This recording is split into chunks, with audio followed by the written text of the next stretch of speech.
wanted to, that NASA could indeed have pulled off the greatest hoax of all time, never sent anyone to the moon, and recreated it in a television studio. And I believe it could have been done at that time. The technology was in place. The footing is solid.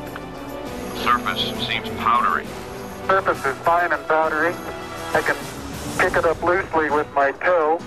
What we put up on the screen was our own simulated version of whatever we could do within a $4.8 million budget.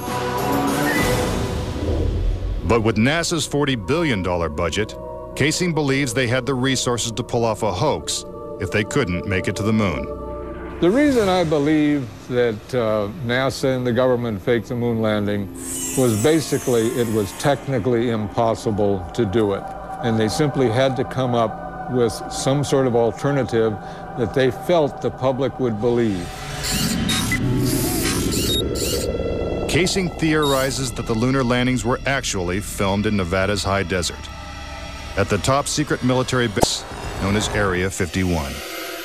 Area 51 is one of the most heavily guarded facilities in the United States. If you went in and tried to get some information, you could be shot and killed without any warning. Russian spy satellite photos of Area 51 reveal not only a series of hangars that resemble movie sound stages, but also barren moon-like areas which coincidentally are covered with craters. Compare this photo of a lunar crater allegedly taken from the moon's orbit by Apollo 10 with this satellite photo of a crater at Area 51. Even astronauts acknowledge the similarity of the terrain. It has a stark beauty all its own. It's like much of the high desert of the United States. Could billions of people really have been fooled into thinking the Nevada desert was the moon?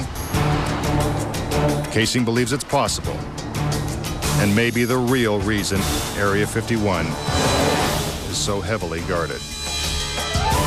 This is a very secret base, and with good reason, because undoubtedly the moon sets are still there. And if they are, no one's getting a look at them anytime soon. Up next. Tranquility Base here. If the lunar module landed with 10,000 pounds of thrust, why is there no blast crater? Plus, was this footprint really made on the moon? And later, 10 astronauts die under strange circumstances. How far could the conspiracy reach? Find out when Conspiracy Theory returns.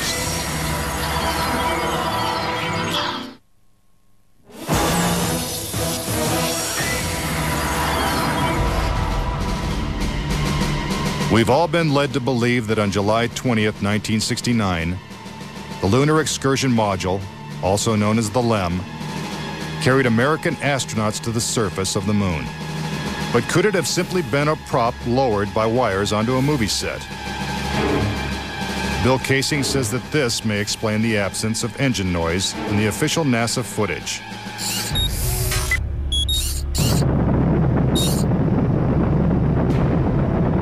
The noise level of a rocket engine is up into the 140, 150 decibel range. In other words, enormously loud. How would it be possible to hear astronauts' voices against the background of a running rocket engine? Picking up some dust. 30 feet, 2.5 down. Straight shadow. 4 forward, drift into the right a little. Contact light. Okay, engine stop. Is this evidence that the footage is actually fake? A sequence shot in a controlled environment here on Earth? Just months before this historic landing, a prototype LEM was flight tested at Ellington Air Force Base. While NASA cameras record the test flight, Neil Armstrong struggles to control the unwieldy craft. Then, at approximately 300 feet, the lander flies wildly out of control. At the last second, Armstrong ejects.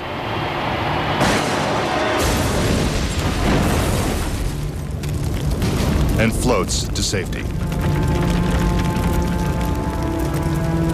If the lander was so unstable and difficult to fly in the controlled environment of Earth, then how could the LEM land 6 times flawlessly in the alien environment of the moon? The LEM had a single engine mounted dead center, and then they had little push jets, thruster jets, a couple of them up on top. This was supposed to control their attitude as they came down. Well, I'll tell you a secret. The instant you moved your tail in that cabin an inch, you would change the load pattern, it would begin to tilt, and it would start that thing spinning.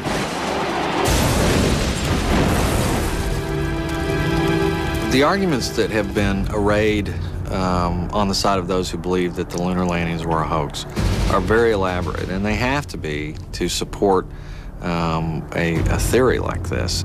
In the end, there's one set of evidence that is irrefutable, and that is that there are footprints, boot prints, still on the lunar surface. But conspiracy theorists say that the footprints themselves are suspicious.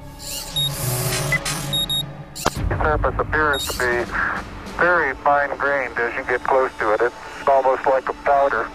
To have a powerful rocket engine blast the surface of the moon, blasting away all of the dust, and then find footprints surrounding the lunar lander, that to me would be an impossibility. Photo after photo reveals that the lunar surface surrounding the LEM is covered with footprints. But Kaysing says there's something even more difficult to explain. The fact that there's no blast crater under the LEM is one of the most conclusive pieces of evidence that I find supporting the hoax. In fact, no sign of a blast crater is visible for any of the 6 lunar landings. But LEM specialist Paul Fiel says he can explain why the lunar module left no crater when landing on the moon. The amount of thrust that you need coming out of the bottom of the descent engine is about 1,500, 2,000 pounds of thrust. And all that does is just push dust away. There's no burning or anything like that. Yet NASA's own scientific illustrations clearly depict a blast crater. Then there's one other point. If they had truly landed on the moon, this dust would have then descended on the lunar lander, on the foot pads, and we find not a trace of dust on the foot pads. When I discovered that alone, I said, no way am I looking at a lunar lander that landed on the moon. Could it be that the LEM was just a prop on a giant lunar movie set? When Armstrong said, that's one small step for man and one giant leap for mankind, the footprint that he made could have easily been made in Area 51. Kaysing points out that the LEM's departure from the lunar surface is even more suspicious. In the footage of the ascent stage going up, what you don't see is an exhaust plume coming out of the rocket engine nozzle. What a ride, what a ride. But what do we see? We see the ascent stage suddenly pop up without any exhaust plume whatsoever, as though it were jerked up by a cable. Is this evidence of a conspiracy? Was the government capable of such a massive cover-up? To propose that this was all faked and a hoax, they have to say that every piece of evidence, that every physical, scientific test that one could offer to support the reality of the lunar landings, they have to say that all of those are fake. I would say that my conviction that Apollo was a